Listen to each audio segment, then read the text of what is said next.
Honey badger, ये नाम सुनते ही जहन में क्या आता है? बिल्कुल बेखौफी। लेकिन ये शोहरत आखिर बनी कैसे? इसके पीछे क्या है? आज हम एक ऐसी जबरदस्त कहानी देखने जा रहे हैं जो इसकी इस रेपुटेशन के पीछे की हकीकत को सामने लाएगी। चलिए शुरू करते हैं।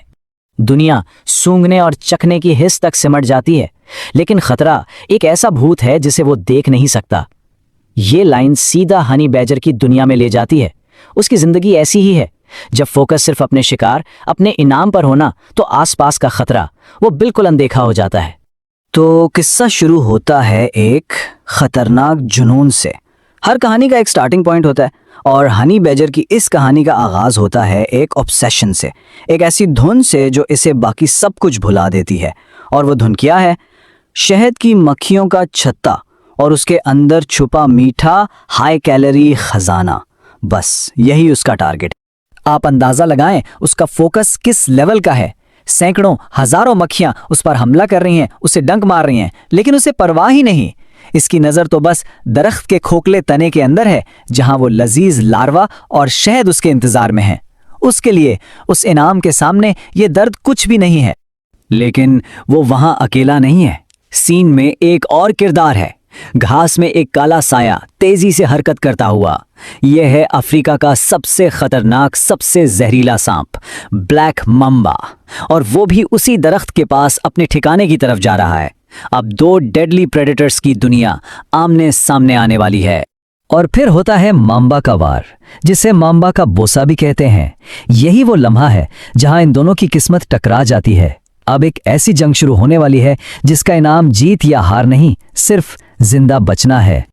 तो ये मैचअप देखें जरा। एक तरफ है माम्बा, उसकी ताकत है, उसकी पहुंच, उसका कंट्रोल और सबसे बढ़कर उसका न्यूरोटॉक्सिक जहर। और दूसरी तरफ है अपना बैजर, उसकी ताकत, बेपनाह हिम्मत, एग्रेशन और दर्द सहने की ऐसी कुव्वत जो किसी और में नहीं। दोनों अपने अपने फील्ड के चैंपियन हैं। और फिर वो होता है जिसका डर था। हमला तो होना ही था। माम्बा का डंक एकदम तेजी से। इसी को माम्बा का बोसा कहते हैं। इसके जहर में इतना ताकतवर न्यूरोटॉक्सिन होता है जो सीधा सीधा नर्वस सिस्टम को आकर तबाह कर देता है। यह मौत का एक ऐसा पैगाम है जिससे बचना ऑलमोस्ट नामुमकिन है। इस हमले के बाद धूल मिट्टी में एक अजीब सा चक्कर देने वाला नाच शुरू हो जाता है।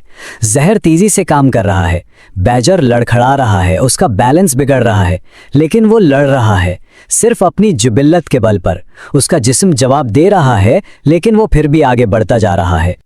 और फिर एक दिल दहला देने वाली कड़क की आवाज आती है, लड़ाई खत्म। बैजर ने अपने जबड़े माम्बा के सर में गाड़ दिए हैं। सांप का काम तमाम। खतरा न्यूट्रलाइज हो गया। लेकिन इस जीत में भी एक ट्विस्ट है। ये जीत साफ नहीं है, क्योंकि असल जंग तो अब शुरू हुई है। अब जहर अपना काम दिखा रहा है। बाहर की लड़ाई तो खत्म हो गई, लेकिन अब एक ज्यादा खतरनाक अंदरूनी जंग शुरू हो चुकी है।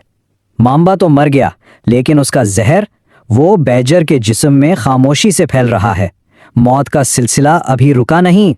ये न्यूरोटॉक्सिन काम कैसे करता है? पहला स्टेप, इसका बैलेंस, इसका तवाजुन पूरी तरह बिगड़ जाता है। फिर दूसरा स्टेप, इसके जिस्म पर शदीद झटके पड़ने लगते हैं, सीजर्स। और आखिर में आखिरी स्टेप, पूरा जिस्म पैरालाइज हो जाता है, मुकम्मल फालिज।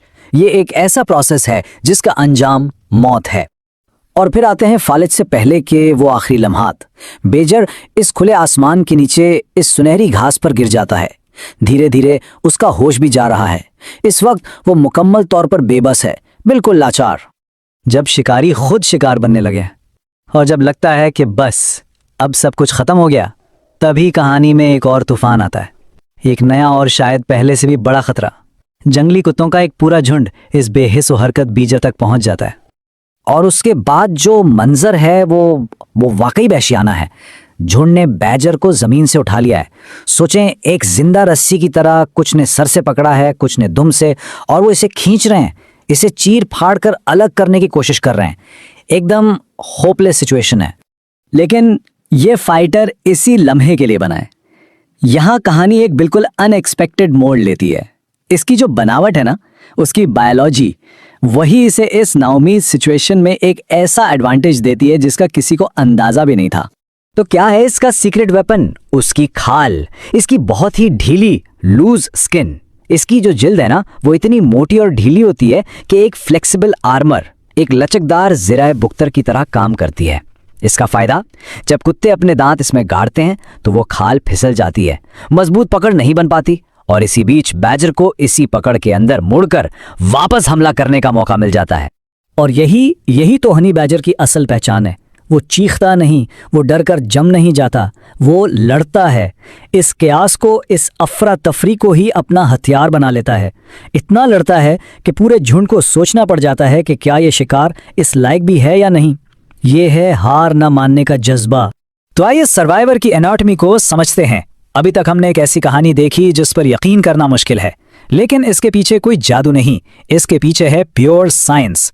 तो चलिए अब उन बायोलॉजिकल फीचर्स को आराम से समझते हैं जिन्होंने इस बैजर को इतना कुछ झेलने के बाद भी जिंदा रखा।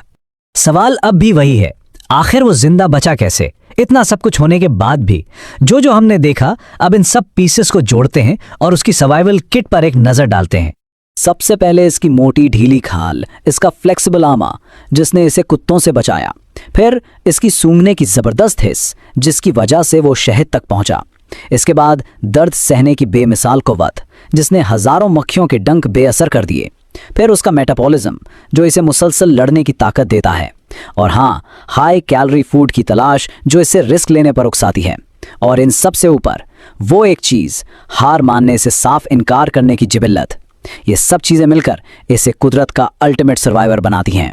तो आखिर में एक सवाल रह जाता है, क्या वो वाकई फियरलेस यानी बेखौफ है, या वो बस ऐसा बना ही है जो हार मानना जानता ही नहीं?